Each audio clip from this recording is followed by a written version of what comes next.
Hey, hey, hey. What's up, Hey, everybody? Hey y'all. Welcome to another segment of Real Talk Tuesday, and it is the first one of 2024. Yo, can y'all believe that we are literally 30 days into 2024 already? Is it No, no, is no. it just me, or does it seem like both it went by quick and then it also kind of went by slow? Because it's like this month is not over, but it also kind of like sped in and sped out of here. So maybe it's just yeah. I see how you feel that way. Yeah, maybe it's because, well, I mean, I brought 2024 in sick as a dough. So Oh, I hate that we're for just you. going to trust God that the rest of the year is not Healing. going to be an indicator of how I Yes. Because You that want was to our up and best. up here. But yes, I am happy to see all of you. We are happy that you are joining us. Hope that 2024 is being beautiful for you. I got my people with me. I have Miss Miosha Crippen.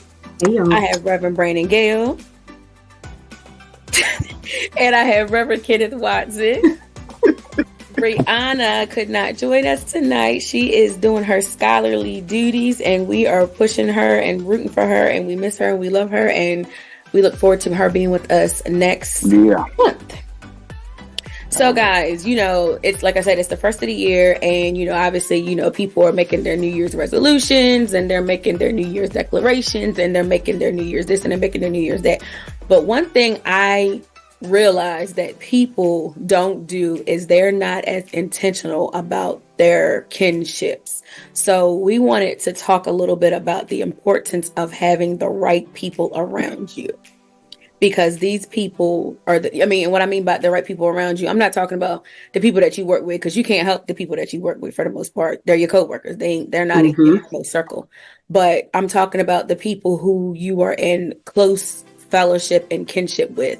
It is very important to have the right people in your circle, because it can make or break you. So, question to everyone. Has everyone here seen The Color Purple, the new one, the one that just came out last? No, I have not. So half of us have seen it and half of us have not. Well, I'm not here to tell you about The Color Purple. It was a beautiful adaptation of the Broadway musical. It was not supposed to be like the movie. So for everyone it was different from the movie. It was supposed to be. FYI, it was supposed to be. But I enjoyed it. Yeah. But in this, so just to tell Reverend Gail and Reverend Kenny a little bit about it, two of the stars of the new version of Color Purple, the musical version, were Corey Hawkins and Danielle Brooks. You might know Corey Hawkins. He played in Straight Outta Compton, and I believe he was Dr. Dre. He was Dr. Dre. And then Danielle Brooks, of course, she played. Y'all watched that? They watched that. Yeah. Danielle Brooks played in Orange Is the New Black, and she played Mahalia Jackson. So, and I think it was like a Lifetime movie or something. So, Corey Brooks played Harpo in The Color Purple, and Corey Hawkins played Harpo, and Danielle Brooks played Sophia. So, Corey was originally cast to play Harpo. Like, he didn't have to audition. It was just like, his talent spoke for itself. And so a producer called him and gave him the role. And of course, he's excited, whatever. But then, he sat back and he called and he was like, I'll only do it if Danielle Brooks has to play Sophia. And she ended up getting this role. And where I'm going with this story is that, the right people, you being in the right fellowship with people will put your name in rooms where you didn't even enter into that room, but because of their relationship, they went to Juilliard together. So they had a kinship. They went to Juilliard together. So that kinship alone allowed her to have this amazing opportunity, and she got to star as Sophia, and she did a phenomenal job. And she killed it. She definitely killed it. Reverend Watson, Reverend Gail, please go see The Color Purple, or at least wait till it comes out or on a DVD or something. Please watch it. It is worth seeing. Not the DVD, but we'll carry on. It'll be on one of these apps. I did say DVD, y'all. I'm telling you, it's really. People still got that. Listen, don't do me. I have one. I have a See, there is still a red box. Anyway, we're not going there. So, my first question is do you believe that having the right people around you can make or break you? Yes or no, and explain. Reverend Watson. Yes. it is extremely important to have the right people about you. Get a little churchy at the beginning. The Bible says, do not be deceived, because bad company corrupts good character. Mm-hmm. So, you could have the greatest character in the world, but you could be easily swayed if you allow yourself to be around the wrong individuals, because the wrong individuals can. I always say that the wrong individuals in your life are either one of two things. They have a tendency to either be a fountain or a drain. A fountain, they're pouring things into you. And obviously, you know what a drain is. People are constantly draining you of everything that you have. So you have to be very cognizant and aware of who you allow in your space, because they can either positively or negatively affect you, oftentimes for the rest of your life. That's why I always say to young men, be careful of the company you keep and the people that you entertain, because the decisions that you make now could have a long-lasting effect on you for the rest of your life. So yeah, you have to be extremely careful. Absolutely. Reverend Watson, Miosha, Reverend Gail, do you or Miosha have anything you want to add to that? I totally agree with that. Reverend, I agree. Okay. Yeah, most definitely, because let's just give an example. If you're like you're working on your degree right now, you're working on your master's degree, so the people that you have around you should be there to support you in you furthering your education, furthering your furthering your education, trying to get ahead in life and all that. But if you had the wrong people around you, they were like, well, come on, go with us, and they don't care about you not doing homework or having to study and all that. All they think about is, come on, let's go and do this and do that. And you're like, well, I got schoolwork to do. You want a team around you or friends around you that's going to be like, no, you get your work done. We'll meet up later on. You know what I'm saying? And that's just a very simple example. But I had to learn that even in my own life when I started going back to school. You got to make sure those persons around you are going to be supportive of what you're trying to do, your success. Because some people can become jealous of what you're trying to do. Facts. One thing I've learned in life is that everybody is not going to be for you. And that's those who say they're your friends, those who say that they love you. Sometimes, that spirit of jealousy seeps in and they see you get a little further ahead. Not saying they don't have the same opportunity. They just choose to do other things. But, people will be jealous around. People will be jealous of you and they have the same opportunities that you do. So that's why it's very important that you have the right people around you that's going to motivate you when you feel like giving up, gonna tell you keep going. When you feel like just I'm done, I'm through it, they're gonna hold you up and hold you accountable so you can be successful. So yeah, that's my take on it. It's very important to have the right people around you because it really can make you or break you. That's absolutely correct. And it's crazy that you mentioned that because personally, I'm in a master's program. Y'all pray for your girl, please. Hard. I'm expected to graduate in the spring. Yay. Okay, that's right around the corner. Yep. That's this year. Y'all can come. Y'all can come. Please be there. Shout my name out.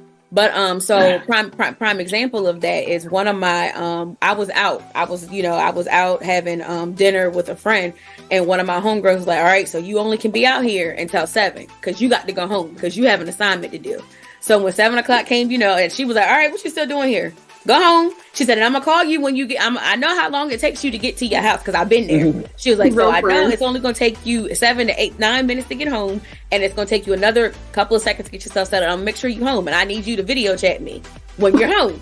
So it was literally, and I was like, girl, I'm going home. She was like, all right, so how are you doing your work? I'm like, yeah, girl. And mind you, I was doing it anyway, but it's the fact that Reverend Gail said, it's the fact that you have people around you that are, you know, that believe in you just as much as you do. Now, I was going home doing my work anyway, but it was nice to have someone that said, you know what, Brittany, you know, to have that. And another example of that is, you know, I am not the financial guru that our dear Reverend Watson is. He is a financial genius. I am on the other side of that. I'm what they would call a remedial, but that is okay. Because God still loves me. And so I've struggled in this finance class. And so one of my undergraduate friends was like, this don't make sense to me, but you know what? We're going to figure this out together. So she set up a video chat with me and was on the video chat with me, trying to help me figure this out. Cause I was struggling and we were both struggling, but we struggled together. And it's like, that's the prime example of having people in your life that, you know what, my girl needed help. I didn't know what I was doing, but we're going to figure this out. So that right there. So what Reverend Gail said, that literally spoke to me. I was like, ooh, that, like, why you in my head? Like, why are you doing it? But yes, so it is very, very important. Very, very important. Reverend Watson got something to add. No, I mean, that's good. Cause often, you really don't know who your true friends are, or the people who mean you really good intentions until you face some adversity in your life. Right. And true friends, as you can witness to, true friends don't want to see you fail, right? And I didn't, I passed that class. Yeah, that's what's up. I mean, they'll good for you. They will literally jump into it with you and say, you know what, I'm not going to allow you to go down because that's how much you mean to me. And they'll often see. I know this could be my testimony. The true friends can often see things in you that you don't even see in yourself. Yes. Right? True friends can often see you in places that you don't even see yourself in. So that's why it's important to always have people that are constantly pushing you and being supportive of you. Because it'll make a big difference in your life. There was somebody I grew up with in high school, and she was extremely supportive of me. And at the time, I didn't really realize it because I was like, man, why is she always constantly on me? And everything, she would always be on me about it. Always pushing me to do this. Always telling me, have I thought about it this way?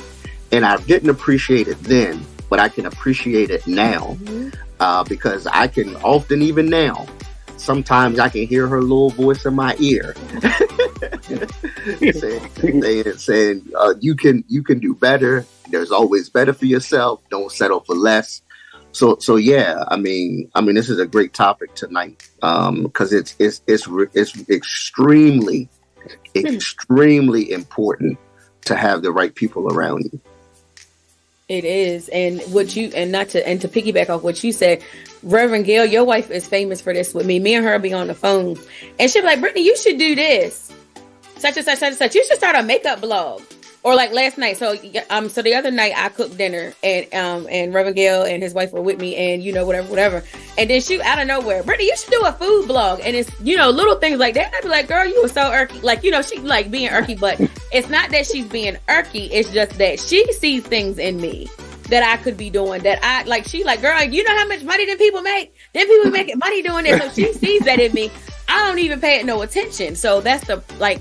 And so now, shout out to Amherst. Shout out to you, Amherst. Thank you for seeing, the things that I don't even, think are that important about me. So I appreciate it as much as I'd be like, girl, stop, like, girl, bye. But I appreciate it because, like you said, sometimes your friends see greatness in you, see the talents, the gifts, and the abilities that you have, and you just be like, like me, I just cooked a meal. We was hungry, we ate. That was it. But she's like, oh, you should do a food blog because you always cooking up something good.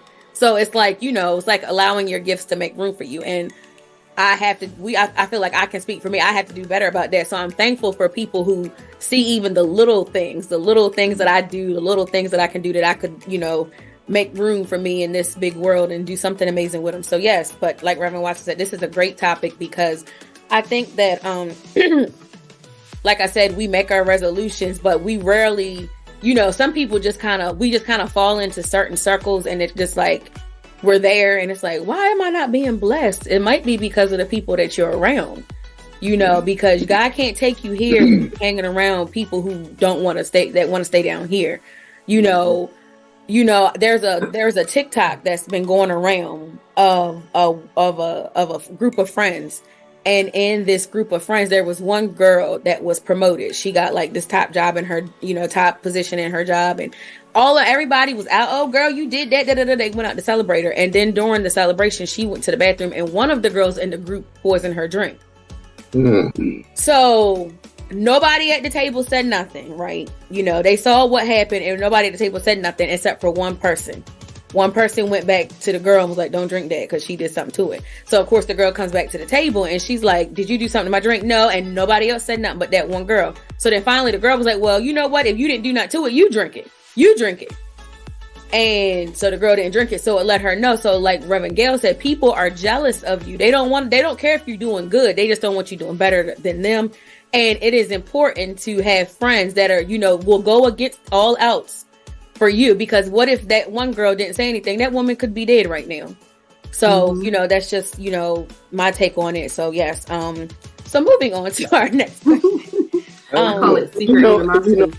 And often we throw that word around, friends, extremely loose. Too loose. Right. That's that's an extremely loose say about it. And young people and adults alike who are listening. Be careful and be mindful of what a friend really is, right? Because often people say, "Well, that's a true friend." No, that's just a friend, right? So we have to be very, very careful of who we associate with and who we call our friends, because actions speak so much louder than words. Absolutely. People will say they're there for you in words, but you need to make sure that those people are there for you in actions. And I've done enough talking. No, you haven't. This is a good one. Well, it segues into the next question. It does segue into the next question. So when we think about friendships and kinships, what are some good qualities that you look for in a friend? What are those things that you look for when you are deciphering whether this person is that's my friend, or if this is, this my little associate, she cool, he cool, but this is my friend over here. I think Reverend Gail. Yeah, please. Okay. No, I was going to say, when that question really reminded me, I think I told you all a few months ago how I lost my best friend for almost 20 years. And he was a friend. Like, he was Reverend Kenny said, my true friend. Like, you talking about qualities. I mean, a friend should be someone that could correct you in love, never judgmental, but could tell you about yourself. You know what I'm saying? That's a true friend. And you still won't, you might get a little fuss or whatever like that, but they're saying things because they're telling you this because they love you and they actually care about you. A true friend, you tell them your secrets. You won't hear it in the street. You know what I'm saying? You won't hear it all over the church or how your arena or what area. So it's just like those are things that you should be able to confide in that person. Never be judged by that person. To be able to trust that person, and that person be able to trust you. Thanks. And that's how our friendship was. A true friend, you don't have to talk to them every day. But I'm not saying for all friends, but you don't have to talk to them every day. Me and my dude, we didn't talk. Sometimes we would go 2 or 3 months without talking. But when we talk, it was like nothing ever. It was no like nothing ever changed. Yeah, because he had his life. He was in North Carolina. Of course, I'm in Maryland, and so it was like that he was a true friend. I didn't have to worry about it. I know he took some things to the grave with him. And but I appreciate that. You know what I'm saying? You appreciate friendships. Yeah, you appreciate that type of person, and it's hard to replace that. So because my mom always told me, you're not gonna have but so many real friends in this life. Mama always told me that. You're not gonna have but so many. You have associates. People that might want to be your friends, but they won't earn that title. They're not gonna earn that title. and right. and listen, it's social media. Social media has tricked so many of us, right? Oh my God. I think about Facebook, and what are the people what are the people associated with you called on Facebook? Your friends. Your friends. And half of those people you don't even know. I said, man, it was like, culture in the world has distorted what a friend actually is. Like, how could you possibly have 5,000 thousands of friends and have a close kinship with them all? Right. But anyway, no, that was good. So, Reverend Watson sent you. That is true. I think about that too. I was looking at a situation happened to me with a person that was supposedly a friend of mine. Like, now listen, I say this all the time. I do not take social media seriously. I get on there and talk. I get on there and share all kinds of funny stuff. I'm a clown. Every now and again, I'll sprinkle a little bit of Jesus on it, but for the most part, don't take nothing that I post on Facebook seriously. Don't take nothing seriously, because it's supposed to be funny. It's because I clown all day. So I'm on there I'll share random things. I don't have a man nowhere that I call mine, but I'll share things about relationships. Ain't in one. But if it's something that I agree with, I'll share it. I don't have a child nowhere. Ain't never been conceived. I never conceived one. But if I see something that I agree with about parenting, I'll share it, because while I may not have kids, I have friends that do. While I'm not in a relationship, I have people that are. So I just share things randomly because I agree with it, not anything that I'm going through. So I had somebody that was supposed to be a really close friend of mine get on Facebook and just post this whole soliloquy of a status about how I'm this and I'm that. And I said, and at first I was like, oh, she talking about me. And then I saw this person later, and then by their actions, I thought, oh, so she was talking about me. Now, mind you, I have 800 and some odd friends on Facebook. Out of 800 and some odd people, you thought I was talking about you? And it's like, and it was so crazy to me, because it was like, sis, you have too much access to me than to go out like that.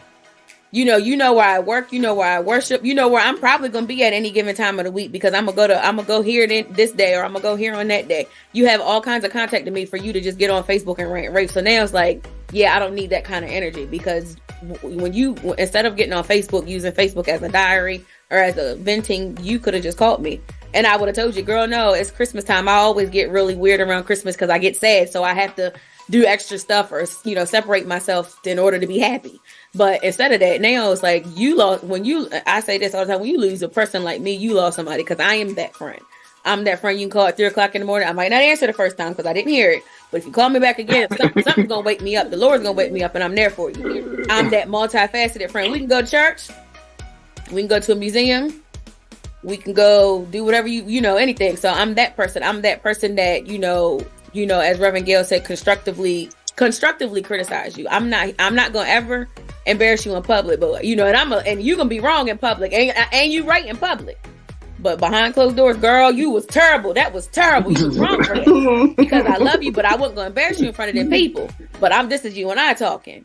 So, yeah, I think that it is... No, go ahead. No. So I was to segue into that. Qualities. One of the qualities is about a friend that I think about people who don't mind telling you that you are wrong.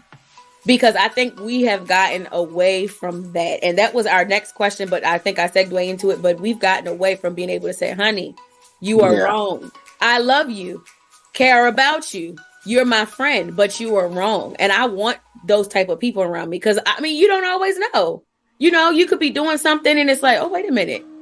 Yeah, I agree. I think it's important to be openly patient with people, but hold them privately accountable. I like that. Yeah. Openly patient, privately accountable. Right. And after a few times, sometimes you got to hold them publicly accountable too. That is true. It will. But I think you should give them the opportunity to, again, be patient with them publicly, but privately, you have to, a true friend should have the ability to hold you accountable without you getting upset about it. Mm-hmm. and being mad. Your feelings might get hurt, but and I think that's fine, right? I think all of us need that, right? The Bible says be angry but sin not. So, I mean, of course, you're allowed to have those feelings. You're allowed to be upset about something that I said, but it shouldn't ruin the friendship, because especially if I came to you in love, I didn't come to you sideways calling you all out your name and never none of that. Now, that's just disrespect. But if I came to you, girl, boy, you know, I love you, but that right there ain't it. Ain't never been it. Ain't gonna never be it. Knock it off. And you're mad at me because I see, you know, I say that to you, you know, you're not my true friend, but I'm trying to be a true friend to you because I want to see you be great. Because when I say everything attached to me wins, that's a declaration over myself, but over the people that are attached to me. And if you're going to be attached to me, we win over here. We don't dwell in that foolishness. We above. Shout out to Big Beard. We above. But anyway, so Sister Miosha, you've been a little quieter tonight. So what are some qualities that you think when you think about a good friend? What are some of those qualities when you think about the good friends that you have in your life? What are some of those qualities? If you know me, you know I am very selective about who I call friend. So I don't take that word very lightly at all. And I feel like when somebody in your circle is winning, then you all win, right? And I definitely think it's important to be around people who are like-minded, but are also different. Yeah. Right? And my circle, you know, we're driven. People are driven. We're all degreed, you know, but we're also different in our own way. And these are people that I've been with since we've been in elementary school. Like, you know, these are the people that are called friends. These are my family. So as an adult, you know, I do have associates, like, you know, people that I associate with, but I'm real selective in people who I call a friend, because you have to be, especially in this day. Everybody does not have your best interest at heart. And people do have secret animosity towards you. Mm-hmm. And at this good old age, this real big age, I know that right away. And I always tell people, you should rid yourself of things that no longer serve a purpose to you. Whether it's a person, whether it's a habit, whatever the situation may be. If you want to grow and do better and be better, you have to know what you need to get rid of. And that's something that a lot of us are still working towards. But it's important to be cognitive of what's hindering you from being your best self. So I can agree with definitely that, you know, just being very selective. And it doesn't make you pompous or pious. It just means that because you have to be, because again, we've said it, you know, multiple times on this chat. You know, the people that are closest to you can make or break you. If everybody attached to me is winning and you're losing, how can we get you to be a winner? We got to get you there. And if you're not willing to go there, then you got to go, because we winning over here. You know, and we can help. Like and that's the thing. We're willing to help. I will help anybody, but you have to want to help you, and you still not be my friend. You have to. Know, these are real things that happen in real life, and people do get offended by it. Like, it's just everybody can't be your friend. That's people get offended when you try to, you know, constructively criticize them. Mm-hmm. They do. There's a difference between getting upset, because, you know, like Reverend Watts said, we can all get a little upset, but being offended, and that's a bit different. Mm-hmm. And like me, as Miosha just said it, and everybody in life is not intended to be your friend, right? There are some people that God has preordained in your life to be that, but everybody, God does not intend to serve that purpose in your life. Mm-hmm. So you just have to be aware of that, right? Oh, for sure. They say a reason, a season, or a lesson. Mm-hmm. Yeah, and that's what I was going to say. Mm-hmm. Some people's in your life only for a season.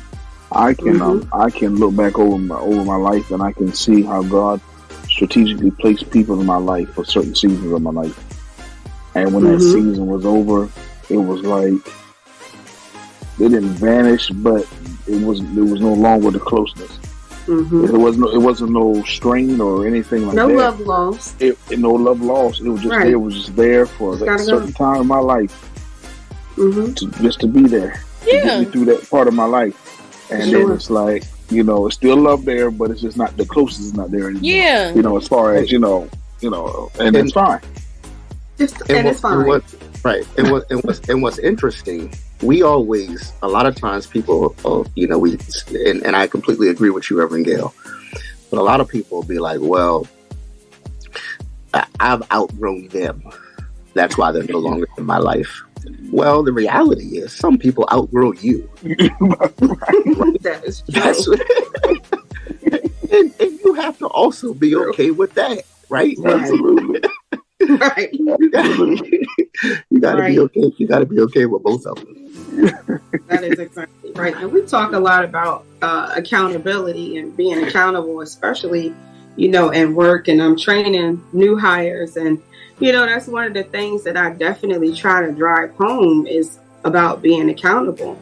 And as a friend, you want to be an accountable friend. You know what I mean? Like, if I'm not doing something right, let me know that. Because just like Britt said, you may not always know, right? Some people it's just their way. It's just what they know. But, help me to take accountability for me if you see me doing something that is not right. And I'm going to do the same. You know what I mean? So accountability is definitely a big one. If you see somebody who's always playing the victim, I already know that's not somebody I'm going to deal with. That's not somebody I can deal with. Because you have, woe is me. You need to look in the mirror and say, woe is me. If you are the common denominator, it's you. Right? So you have to be accountable for you. Exactly. Sometimes you have to take that and say, ouch. Like we say in church, sometimes when the pastor steps on your feet, instead of saying, oh, that's no, it's me. Ouch, ouch, ouch. And then we're going to grow from that because that's important. So we talked about it a little bit already. So my next question was about, should your friends be able to constructively criticize you? And I think we've pretty much answered that question, that the answer is yes. If you have people in your life that know you're doing wrong and they won't say anything to you, that person is not your friend. If you see your friends doing wrong and you won't say anything to them, you're not their friend. I don't know what kind of situations y'all got going on, but you're not each other's friend. You're each other's, I don't know. I mean, maybe you're just you're each other's little associate. You're actually, what you are is you're an enabler. Because if I see you doing something that's detrimental to your health, mentally, physically, emotionally, and I ain't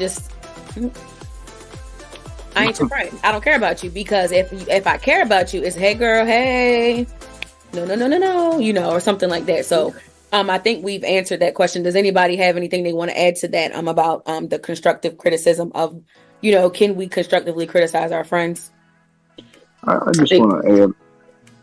I just want to add real quick that even if you have friends that you see them doing something or whatnot, and you have to you have to speak up and say something like, hey, that wasn't cool, or you say you didn't handle that the right way. Even if they don't receive you or they still decide to continue on that wrong path, you can say to yourself that, hey, you did what you were supposed to do as a friend to that person. Now, if they decide to keep on doing whatever, and that's on them. Right. But you just want to make sure that you're always in a position where they can't say, well, you didn't tell me, or you didn't warn me, or you should have said something. And you're like, well, no, I did say something. I did say something. I told you that. And that's being a friend. It might not be popular. It might not be something that, that you want to say or want to, talk to them about. But at the end of the day, you want to make sure that you're always in that place where they cannot say that you haven't been a good friend to them. Mm-hmm. That's the way I think of it. You don't want to be. You can never say that I haven't been a good friend to you. Exactly. Because when I could tell you, I did tell you. Right. Exactly. I think that the important things is if when you can walk away or leave a kinship, that's detrimental when you know that you were a friend. And it doesn't mean that you don't look like Reverend Gail and Reverend Watson. Everybody said it doesn't mean that there's any love lost. It just means that I know I was the real deal. I was the truth. I was all of that. and maybe you weren't ready in this season to receive it. We're not going to say that you'll never be ready, but right now in this season, you're not ready for that level of friendship. You're not ready for that level of accountability, growth. So I have to leave you in this season. And when you're ready to come to the next season, I'm still here. If you want to say that, I'm still here, but right now I can't be there for you because I can't allow you to drag me back because I'm leveling up. So yeah. Does anybody else have anything they want to add in regards to that about constructive criticism and being able to do so to our and what we mean by constructively criticize? Again, your job is not to try to embarrass nobody, cuss nobody out, speak negatively or nasty to people, because that's not constructive. Constructive is, hey girl, can I talk to you? Hey friend, can I talk to you for a minute? I notice you do XYZ. XYZ is not okay because, and this is why.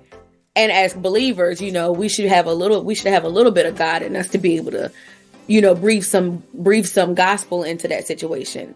That's just like if you have a friend that, is always angry and always trying to get their, quote unquote, get their lick back. The Bible says be angry, but sin not. So it's okay for you to be mad, but it's not okay for you to seek vengeance, because vengeance is mine, saith the Lord. That's a friend.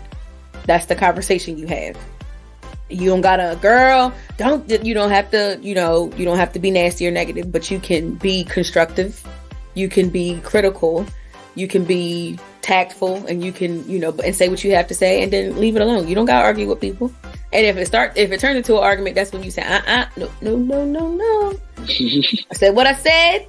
You didn't receive it. It's okay. You'll think about it tonight and maybe even tomorrow, and then we'll talk Thursday. So yeah, that's all you gotta do. Okay. So, what are some of the qualities of kinships that when you see these type of people, you're like, you know what, I got to move on from them. So this is a harder question to answer, because I think that what I'm trying to ask is, what are some qualities of a kinship that you may need to relinquish? You may need to relinquish this friendship. When you think of this person, you're like, you know what? It's hard to say goodbye, my love, but I have to see you. I gotta see you go, because you're realizing that this person is no longer, or isn't, somebody that you need in your circle. And I'll go first to give everybody a chance. For me, it's the lack of accountability and the victim mentality. I cannot stand someone to play the victim. It literally makes me want to pick my eyeballs out, and I don't want to do that, but it literally makes me want to do it, because you're not the victim to a storm that you caused. So everybody has something that we all have something that has happened to us that could have potentially victimized us, or that has victimized us. Things happen. Life is happening to everybody. Life be lifing, and it's lifing for everybody. But some people choose to play the victim, and some people choose to see themselves as the victor. I may have went through HELL, but I survived all of that. So I'm not a victim. I'm a victor because I won. But people who play the victim, I can't do anything with that person. So that person that constantly play the victim, I ain't mad at you, but you ain't my friend. That's a red flag for me. A person that constantly plays the victim. So yeah. That's mine. Yeah, that was mine too. So we right here. That's mine too. I can't. Yeah, I can't do a victim, because baby, we've all been a victim. We are the victims. We are. I mean, stuff happens. We've all lost somebody.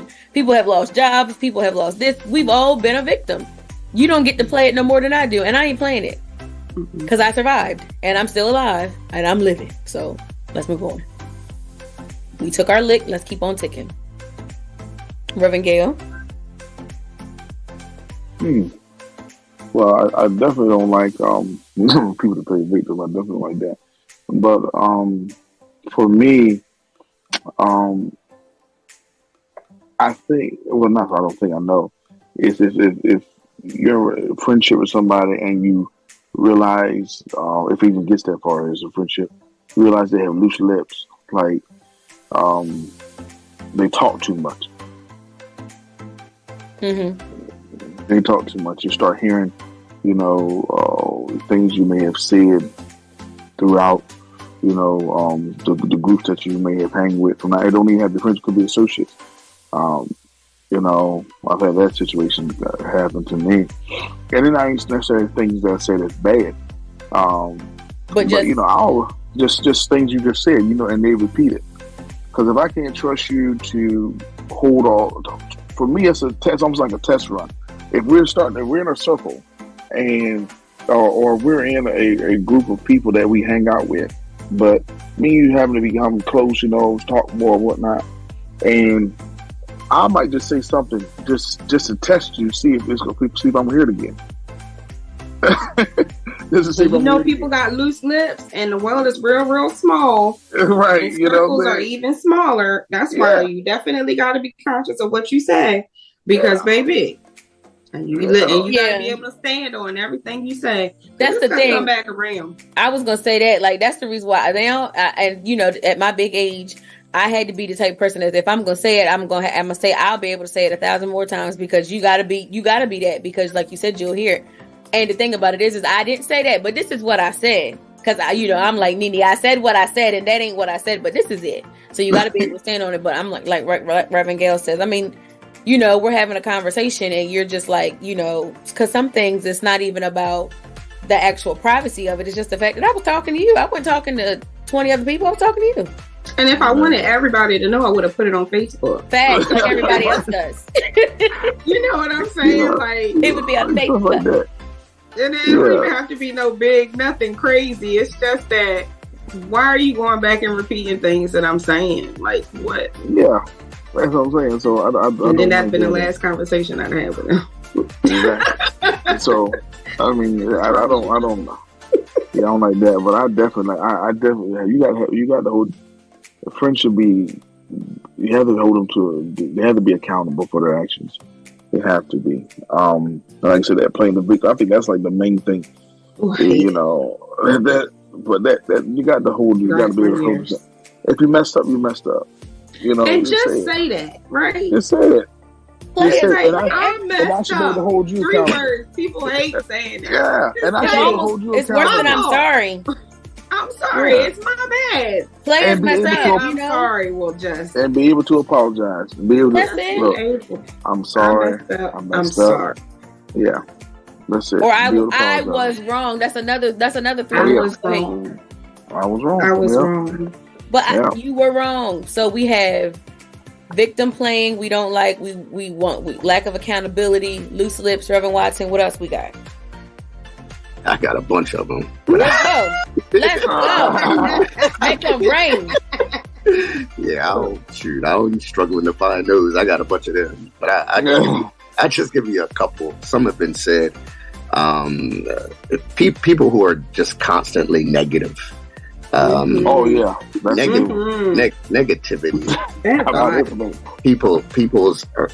People that their actions and their words are just drowned in negativity. I have a hard time dealing with people who are constantly negative, and they don't have a positive outlook on anything. Nothing. Don't you have a good day? That I have so good about it. A problem with that, right? So negativity, people being unreliable. I try to be a man of my word. If I'm gonna say I'm gonna do something, the expectation that you should have of me is that I'm going to do it. Right. So that's extremely important to me when it comes to friendship. Just doing what you go say you will do.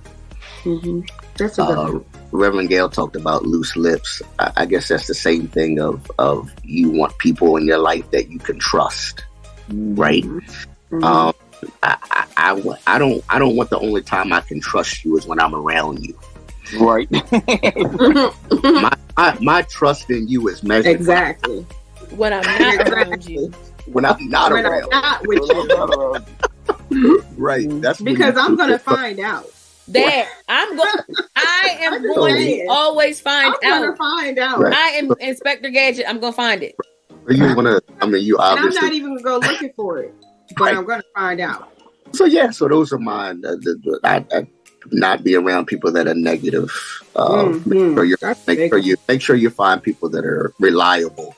And associate yourselves with people that you can really trust, because that's extremely important. I'll just keep it at 3.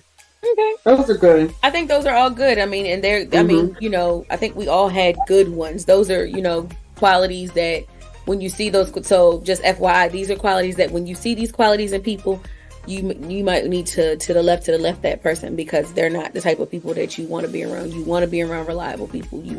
No one wants to be around someone that's always negative. Like, please have a good day at least once every, you know what I'm saying? Please have a good day. My God. Like, I just can't. And like I said, that's what started the whole, with me, with this particular friend, is because it was getting to that point, and I was like, you know what? Yeah, I need to just take some moments, because I can't deal with that, because it's already the holidays. I already get antsy, jittery. So I need to just stay away from that. And that's what it all came down to. So my last question is, how do we make sure that we surround ourselves with quality people? How are we making sure that we're surrounding ourselves with quality people? And I think that one thing that I've done, because I was such a, I'm telling myself, I was such a people pleaser, and I was one of these people who wanted just to be everybody's friend. I just wanted it. Now, that was when my littler ages. Now I'm at my big age. Girl, please get away from me. Sir, move over there. Please. Immediately go over there. Leave me alone. So I think that one thing that I have been really adamant about is prayer. That's been a specific prayer of mine. Like, God, please reveal these people to me. And I need you to hit me on the head, because I'm a little slow sometimes. Please do it, because and when I started really praying that prayer, that's when I started losing some people. But they say when God takes something from you, he always replaces it. I've started gaining some people, then I started getting some people. So don't be afraid to pray that prayer. You might lose some people, and you might lose somebody that you thought that you would never lose, right? Because that was me. Mm-hmm. But then you gain people that, are even more beautiful. And, and what I mean by beautiful, I mean their spirits, not physically, but they're beautiful spirits. They love you, and you feel happy when you're around them. You laugh more, your life is brighter. So I think that that's one way that I have made sure that I surrounded myself with, just positive quality people. It's just really just not being afraid to pray that prayer, because it's a hard one, because especially if you've been friends with somebody for a long period of time, No, I think that's good. I was gonna say the same thing about the importance of prayer. God has a way of knowing who you need and who you don't need in your life. So that's extremely important. And also, young people, whoever's listening, remember, if someone shows you who they are, believe them. Dr. Maya Angelou said that. Reverend Gail? I think, you need, of course, prayer, but, and prayer will give you discernment of who you should be getting close to and who you shouldn't. And you just start being watchful. You just see people's character. You can't fake who you are for but so long. The true you are going to come out. So just be watchful. You learn a lot from not saying anything, and just watching people's actions and what they do and how they carry themselves and how they, conduct themselves around people and their conversations. You learn a lot. So. And like I said, God always, for me, he always sends people in my life when I need them the most.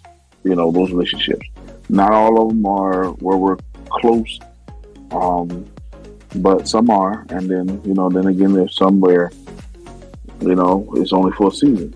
So, and I think that's the important thing too. Is that sometimes you only develop friendships for a season. You're not going to have that friend that's going to be there forever, all the time. Some friends they might be a part of your life, but like say you in your master's program, you might develop friends, and when you get your master's degree, they might start falling off. but they help you through that process of getting your master's degree, and y'all have gotten really close. But then all of a sudden, you just like, you just don't talk as much as you did. And sometimes that's God. I'm trying not to get super spiritual. Sometimes that's you God. Can't help it. Right.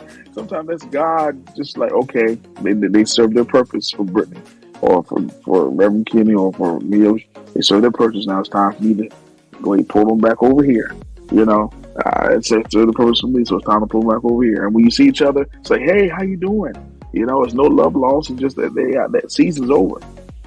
So I think a lot of times we try to hold on to people that was only designed to be in our life for a certain amount of time, and then you realize, and then the friendship really goes bad, and you're all distraught and you're just upset and all that kind of stuff. And God's like, well, they were only supposed to be in your life for 2 years, but you want to hold on to them, so I let you hold up. I let you do it. And you struggled them last couple of years. Right. So I think discernment and knowing that when God, and ask God, okay, when you start to see things changing in the friendship, okay, God, is this you saying it's time to depart? When it's time, God will show you. He does. You just got to be willing. Got to be willing. Yeah. Yes, for sure. Sister Miosha, do you have anything you want to add? I'll just say that people are always watching you, and you never know who's watching you, who's listening to you. You just never know. I'll randomly have people message me on Facebook and just ask, can I ask you something? Or can I talk to you about a situation? And, it's somebody that I may know of, but have never really talked to or been encountered with, but they just needed to get something off their spirit. And I was the person that they wanted to talk to about it. So I just say, be genuine. You want to be around people who are genuine and do have a genuine love for people, and who want people to do well and to be well. When one of us win, we all win. So, absolutely. I thank you. Go ahead. I'm please. Sorry, No, please. Something real quick. It was amazing because my mom was she still is a campus pastor at UMES, but she was at Salisbury University for a number of years for the Wesley Foundation at Salisbury University. And one of her students reached out to me last week, and we just conversed a few days or whatnot. And he told me, we were never close friends or whatnot, but he told me, he said, you probably don't remember this, but you prayed for me when I was an undergrad, and that was one of the roughest times in my life. Okay, but you said a prayer for me, and that really helped me through that. And now it's crazy. He's married now, has a family, but he remembered the fact that I just took time to say a prayer for him, and it helped him through his undergrad, and that really just so important. So even though you may not be close to people, you can still be a friend to somebody, when they need a friend. Exactly. You know what I'm saying? Just like you said, they reached out to you out of the blue. You may not have a friendship where y'all going hanging out, but you still can be a friend and show yourself to be friendly to people when they reach out to you, or if you come in contact with them. Yeah, for sure. Okay. Does anybody else have anything they want to add? So I want to close this segment.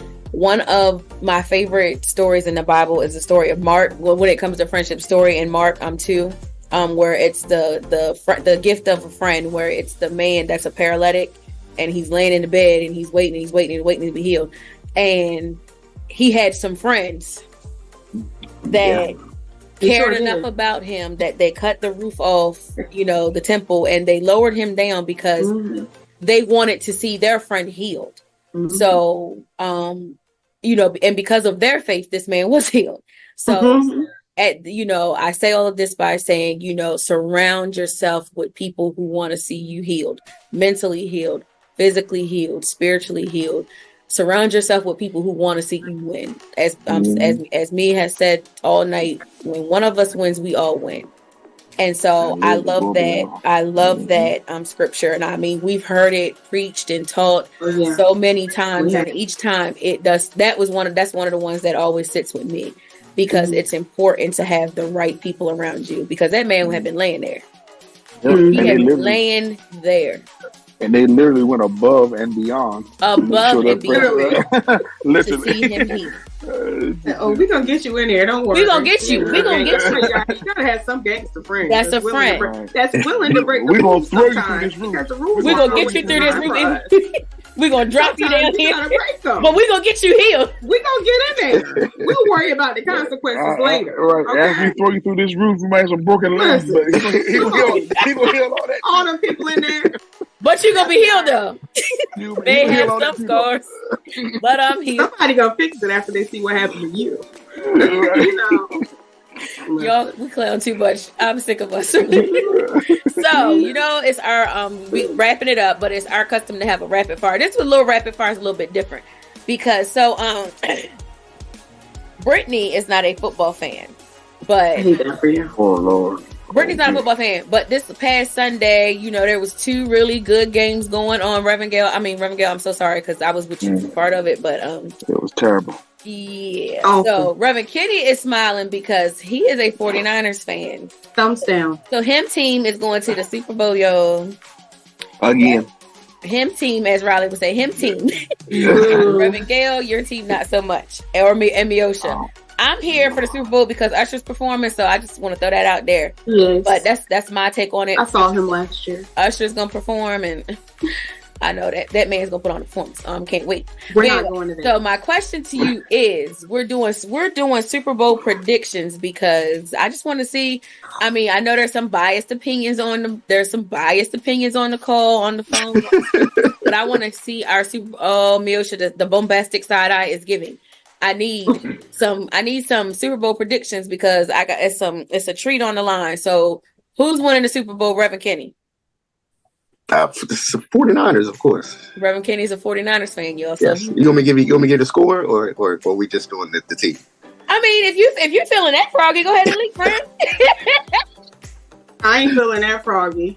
With them two, I'm gonna say 27-14 49ers. Oh wow. Y'all heard that. 27-14 49ers. Miosha, please write that down. 27-14. Kenny, you believe that? With Mahomes? I don't even believe that. I just prayed about it. God dropped it in my spirit. Don't involve my God in that foolishness. Reverend Gail, I know that your team, the Ravens, are not a part of this, but who is your I don't even know the other team is going. I don't messed me all up. The 49ers and who else is going to the Super Bowl? Kansas City. Kansas City, that's it. I'm nervous. Oh Lord. Now why do I know that and you don't? Mahomes. I know, right? I just gonna say I think Kansas City gonna win it. No offense, brother, but I think Kansas City gonna win it. Me too, because I'm sticking with my people. Me too, right? I'm sticking with my people. Mahomes, they gonna take it. As much as I hate to say it, I hate to, but I agree, and it's bothering me because one thing that's gotten on my nerves this season, and I hope I don't sound ridiculous saying this, but I really hate the fact that the Kansas City Chiefs has been more about Taylor Swift and that relationship. I don't care nothing about that. I love that for y'all. Yeah. But can we just, if we're gonna watch football, I want to watch football. I don't care nothing about y'all. So okay, so you going with the Chiefs? Is that long story short? You saying Chiefs? I'm going. But I don't want them to win. That's the thing. I told you that. I don't want them to win. Well, who do you want to win? Who want the 49ers to win? I do. Because I don't I don't want the Chiefs to win. So it's 2-2. 2-2. Okay. 2-2 is that what we said? 2-2. So right? I'll be 2-2. So I'm gonna go with the 49ers because I don't want the Chiefs to win. I'm hoping that third time is a charm and the Chiefs don't win because they can't win 3 back to back. I want Kansas City to beat the 49ers. My friends talk cash money trash. So next month, 2 of us. We don't know which 2. We'll be giving Brandon and myself. 2 of us will be getting a treat, and 2 of us will be giving a public apology. That a very public accountability for being wrong. I like that. So that's it. So 2 of us will get a treat. 2 of us will have to humble ourselves and apologize to the other ones. So yes. So I've enjoyed you guys tonight, and I'm looking forward to Super Bowl Sunday so that we can. Me too. who is apologizing. I hope it ain't me because it's gonna be you and Kim. I'm gonna tell you now. The Leo and me does not want to have to apologize to y'all. So I hope. So Kenny, so Reverend Watson, excuse me, your boys better come. We're fine. Or I'm coming after you. And this 2714 trash. I don't care about this. I don't care about his. If it's 2714, he gets an extra treat because I don't care about this. And I put a I don't care if they win by half of a point. They just need to win. It's gonna be 14 to 10. A trash can with trash in it. Jesus. Okay. Mr. Miosha is gonna hold on to she's gonna be our record keeper. So we'll see y'all in February. 2 people will be getting a treat and 2 people will be giving an apology. So that's what it is. Thank you guys. Anyway, thank you guys. Thank you guys for being here with us tonight. Thank you, team. Good night, y'all. Time.